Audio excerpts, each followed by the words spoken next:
Hello everyone welcome to my channel पिला माने आज वीडियो रे तुम मानकर षष्ठ श्रेणी साहित्य बहिर एकांकिका विभाग शारदा प्रसन्न नायकଙ୍କ रचित राजोचित व्यवहार ए चैप्टर टिरो प्रश्न उत्तर गुडी आलोचना करनबा एवं तुम मानकर परीक्षा उपयोगी इंपोर्टेंट क्वेश्चन आंसर गुडी मध्ये डिस्कशन करनबा।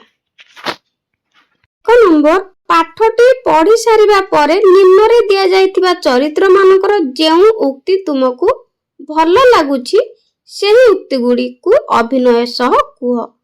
अलेक्जेंडर, पुरु, सेल्यूकस, सेनापति। तो प्रथमे अलेक्जेंडर। जानतु बंधु पुरुराज, आपण निजर एही वीरत्व साहसिकता ओ देशभक्ति पाई काले काले स्मरणीय होई रहिबे। आपनक निकटरे मु मोर श्रद्धा और सम्मान जणाउछि। खरे पुरु, मु पण करूछि मो शरीर रे शेष रक्त बिंदु थिबा पर्यंत मु लढिबी। अलेक्जेंडर को माटीरु विताड़ित न करिबा पर्यंत मु केबे शांति रे रहि परिबे नाही। सेल्यूकस, किंतु सम्राट अस्त्रहीन पशु मानक उपरे तीर प्रयोग करिबा युद्ध नीतिर विरुद्ध अटे। सेनापति, एही दूतर दुसाहस तो कम नुहे, आदेश करंतु महाराज एही दूत को बांधी कारागार रे निखप करिबी। 2 नंबर निम्न रे केते गुडी उक्ति दिया जायछि सेही उक्ति गुडी को किए कहिसंती तांको नाम लेख। क स्वर्णप्रसु वीरभूमि भारत, ए देशर शिक्षा संस्कृति और परंपरा महान, एहार सुनाम सारा जगत रे प्रचारित। तो एही उक्तिटी राजा पुरु कहिसंती। ख समग्र भारत वर्ष को जय करबा होछि हमर अभिप्राय।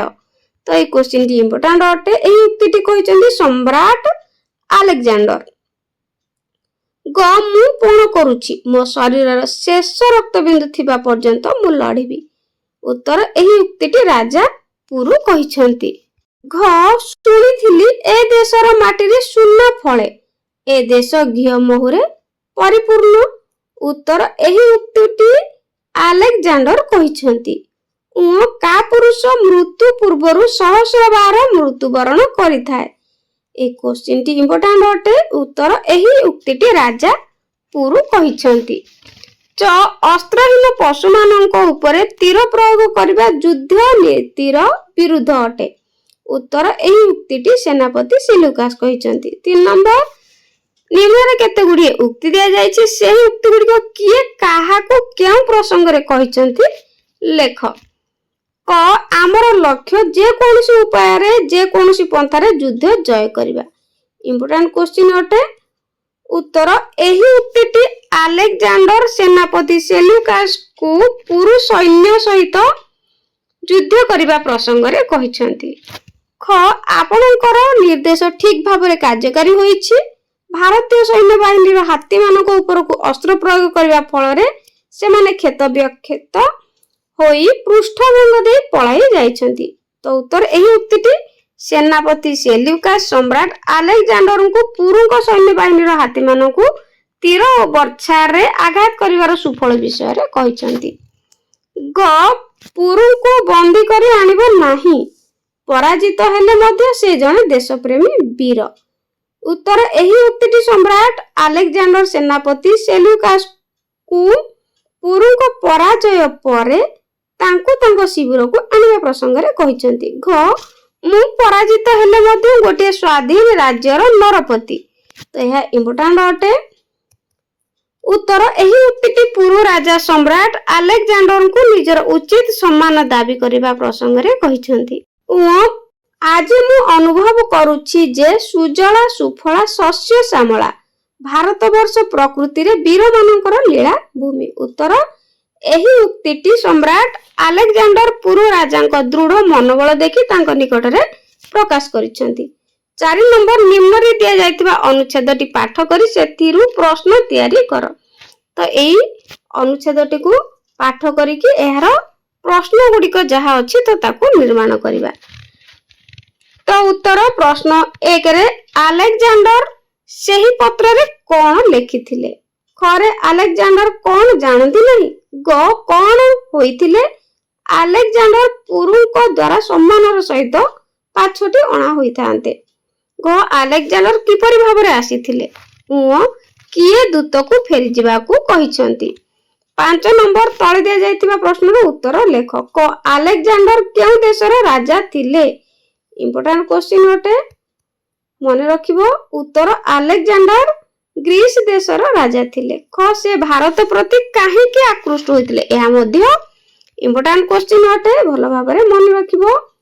ଉତ୍ତର ଆଲେକ୍ଜାଣ୍ଡର ଶୁଣିଥିଲେ ଭାରତ ଭୂମି ସ୍ୱର୍ଣ୍ଣପ୍ରସୂ, ତେଣୁ ତାଙ୍କର ଏହାର ଧନ ସମ୍ପତ୍ତିରେ ସେ ଭାରତ ପ୍ରତି ଆକୃଷ୍ଟ ହୋଇଥିଲେ। ଗ କେଉଁ କାରଣ ଯୋଗୁଁ ଆଲେକ୍ଜାଣ୍ଡର ଭାରତ ଆକ୍ରମଣ କରିବା ପାଇଁ ସମର୍ଥ ହେଲେ? ତ ଇମ୍ପୋର୍ଟାଣ୍ଟ କ୍ୱେଶ୍ଚିନ୍ ଅଟେ। ଉତ୍ତର ଭାରତ ବର୍ଷରେ ରାଜ୍ୟ ରାଜ୍ୟ ମଧ୍ୟରେ ଏକତା ଓ ବୁଝାମଣା ନଥିବାରୁ ଆଲେକ୍ଜାଣ୍ଡର ଭାରତ ଆକ୍ରମଣ କରିବା ପାଇଁ ସମର୍ଥ ହେଲେ। ଘ ଆଲେକ୍ଜାଣ୍ଡର ପିଲାଦିନୁ ଭାରତ ବିଷୟରେ କଣ ଶୁଣିଥିଲେ? ତ ବହୁତ ଇମ୍ପୋର୍ଟାଣ୍ଟ କ୍ୱେଶ୍ଚିନ୍। ତ ପିଲାମାନେ ଦେଖ, ବହୁତ ଥର ପରୀକ୍ଷାରେ ମଧ୍ୟ ପଡିଛି। ଏହାର ଉତ୍ତର ହେଉଛି ଆଲେକ୍ଜାଣ୍ଡର ପିଲାଦିନରୁ ଭାରତ ବିଷୟରେ ଶୁଣିଥିଲେ ଯେ ଭାରତ ସ୍ୱର୍ଣ୍ଣପ୍ରସୂ, ଏ ଦେଶର ମାଟିରେ ସୁନା ଫଳେ, ଏ ଦେଶ ଘିଅ ମହୁରେ ପରିପୂର୍ଣ୍ଣ। 6 ନମ୍ବର ନିମ୍ନରେ ଦିଆଯାଇଥିବା ଅନୁଚ୍ଛେଦରେ ବିରାମ ଚିହ୍ନ ଯୋଗ କରି ଲେଖ। ତ ଅନୁଚ୍ଛେଦରେ ବିରାମ ଚିହ୍ନ ଯୋଗ କରିକି ଲେଖିବା। ନୀତି ନିୟମ ଆଦର୍ଶ ଇତ୍ୟାଦି ଭାରତୀୟ ସୈନ୍ୟମାନଙ୍କୁ ସାଜେ, ଆମକୁ ନୁହେଁ। ଆମର ଲକ୍ଷ୍ୟ ଯେକୌଣସି ଉପାୟରେ ଯେକୌଣସି ପନ୍ଥାରେ ଯୁଦ୍ଧ ଜୟ କରିବା। ତୁମେ ଯାଅ ସେନାପତି, ବିଳମ୍ବ କଲେ ଆମର ବିଜୟ ଆଶା ଧୂଳିସାତ ହୋଇଯିବ। ମୋର ଆଦେଶ କାର୍ଯ୍ୟକାରୀ କର। 7 ନମ୍ବର ତଳେ ଡାହାଣ ପଟେ କେତୋଟି ଅର୍ଥ ସୂଚକ ଉକ୍ତି ଦିଆଯାଇଛି, ବାମ ପଟେ ଦିଆଯାଇଥିବା ଉପଯୁକ୍ତ ଶବ୍ଦ ସହ ତାହାକୁ ମିଳାଇ ଲେଖ। ଉତ୍ତର ଦିଆଯାଇଥିବା ଶବ୍ଦ, ଦିଆଯାଇଥିବା ଅର୍ଥ। ବିତାଡ଼ିତ, ଯାହାକୁ ବାହାର କରି ଦିଆଯାଇଛି। ହତୋତ୍ସାହ, ଉତ୍ସାହ ହରାଇବା। ପ୍ରତିରୋଧ, ବାଧା ଦେବା। ପୃଷ୍ଠଭଙ୍ଗ, କୌଣସି ପରିସ୍ଥିତି ବା ଘଟଣାକୁ ଦେଖି ଡରି ପଳାଇବା। ଧୂଳିସାତ, କୌଣସି ଆଶା ପୂରଣ ନ ହେବା। 8 ନମ୍ବର ଏକାଙ୍କିକାଟିକୁ ଭଲ ଭାବରେ ପଢି ତଳେ ଦିଆଯାଇଥିବା ସୂଚନା ଅନୁଯାୟୀ 2ଟି ଲେଖାଏଁ ବାକ୍ୟ ଲେଖ। କ ପୁରୁଙ୍କର ଦେଶ ପ୍ରେମ। ଉତ୍ତର ମୁଁ ପଣ କରୁଛି, ମୋ ଶରୀରରେ ଶେଷ ରକ୍ତବିନ୍ଦୁ ଥିବା ପର୍ଯ୍ୟନ୍ତ ମୁଁ ଲଢିବି। ଆଲେକ୍ଜାଣ୍ଡରଙ୍କୁ ଏ ମାଟିରୁ ବିତାଡ଼ିତ ନ କରିବା ପର୍ଯ୍ୟନ୍ତ ମୁଁ ଶାନ୍ତିରେ ରହିପାରିବି ନାହିଁ। ଖ ଆଲେକ୍ଜାଣ୍ଡରଙ୍କର ଭାରତ ପ୍ରତି ଧାରଣା। ଉତ୍ତର ଶୁଣିଥିଲେ ଏ ଦେଶର ମାଟିରେ ସୁନା ଫଳେ, ଏ ଦେଶ ଘିଅ ମହୁରେ ପରିପୂର୍ଣ୍ଣ। ଗ ପୁରୁଙ୍କର ଆଲେକ୍ଜାଣ୍ଡରଙ୍କ ପ୍ରତି ଉକ୍ତି। ଉତ୍ତର ଆଲେକ୍ଜାଣ୍ଡର ଅତିଥି ଭାବରେ ଆସିଥିଲେ, ମୁଁ ତାଙ୍କୁ ସମ୍ମାନର ସହିତ ପାଛୋଟି ଆଣିଥାନ୍ତି। ଘ ଆଲେକ୍ଜାଣ୍ଡରଙ୍କର ପୁରୁଙ୍କୁ ପ୍ରଶଂସା ବାଣୀ। ତ ଉତ୍ତର ଆପଣ ନିଜର ଏହି ବୀରତ୍ୱ, ସାହସିକତା ଓ ଦେଶଭକ୍ତି ପାଇଁ କାଳେ କାଳେ ସ୍ମରଣୀୟ ହୋଇ ରହିବେ। ଆପଣଙ୍କ ନିକଟରେ ମୁଁ ମୋର ଶ୍ରଦ୍ଧା ଓ ସମ୍ମାନ ଜଣାଉଛି। 9 ନମ୍ବର ଅଭିଧାନ ଦେଖି ତଳେ ଦିଆଯାଇଥିବା ଶବ୍ଦ ଗୁଡ଼ିକର ଅର୍ଥ ଲେଖ। ଅର୍ଥ ଲେଖିବା, ଦିଆଯାଇଥିବା ଶବ୍ଦ ତାହାର ଅର୍ଥ। ସ୍ୱର୍ଣ୍ଣପ୍ରସୂ କହିଲେ ଯେଉଁଠାରେ ସୁନା ଜନ୍ମ, ଅତ୍ୟନ୍ତ ଉର୍ବର। ଧୂଳିସାତ, କୌଣସି ଆଶା ପୂରଣ ନ ହେବା। ବୀରାଙ୍ଗନା, ବୀରା ନାରୀ। ଅଭିପ୍ରାୟ, ଉଦ୍ଦେଶ୍ୟ, ନିକ୍ଷେପ, ଫିଙ୍ଗିବା ବା ଫୋପାଡ଼ିବା। 10 ନମ୍ବର ନିମ୍ନରେ କେତୋଟି ଶବ୍ଦ ଦିଆଯାଇଛି, ସେହି ଶବ୍ଦ ଗୁଡ଼ିକୁ ବ୍ୟବହାର କରି ଏକ ଅନୁଚ୍ଛେଦ ଲେଖ। ବେଦ ଉପନିଷଦ, ଘିଅ ମହୁ, ବୀରାଙ୍ଗନା, ସ୍ୱର୍ଣ୍ଣପ୍ରସୂ, ଶକ୍ତିଶାଳୀ, ସମାନ, ଶେଷ ରକ୍ତବିନ୍ଦୁ। ତ ଏହି ଶବ୍ଦ ଗୁଡ଼ିକୁ ଲଗେଇକି ଆମେ ଅନୁଚ୍ଛେଦଟିଏ ଲେଖିବା। ବେଦ ଉପନିଷଦର ଦେଶ, ଏହି ଭାରତ ବୀର ଓ ବୀରାଙ୍ଗନା ମାନଙ୍କର ଭୂମି। ଏହି ସ୍ୱର୍ଣ୍ଣପ୍ରସୂ ଭାରତ ଭୂମି ଘିଅ ମହୁରେ ପରିପୂର୍ଣ୍ଣ। ଶକ୍ତିଶାଳୀ ସମ୍ରାଟ ଆଲେକ୍ଜାଣ୍ଡର ଏହାକୁ ଆକ୍ରମଣ କରିବାକୁ ଆସିଥିଲେ।